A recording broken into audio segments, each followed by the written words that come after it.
এবার আমরা ব্যারাকপুর পাস করছি। এখান থেকে আমার বোনকে, বোনের মেয়েকে, বোনের হাজবেন্ডকে সবাইকে রিসিভ করে এখন আমরা দীঘার পথে রওনা হয়েছি। এখন টাইম কটা হয়েছে বাবু? কটা? 5:45 বাজে।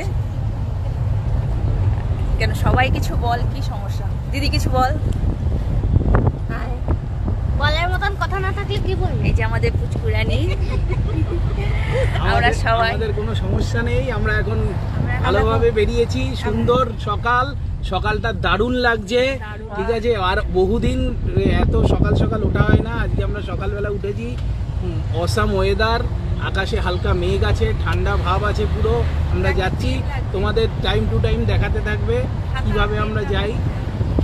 আমরা একটার পর একটা করে আমরা দেখাবো, তোমরা এনজয় করো। সবাই আমাদের সাথে থেকো।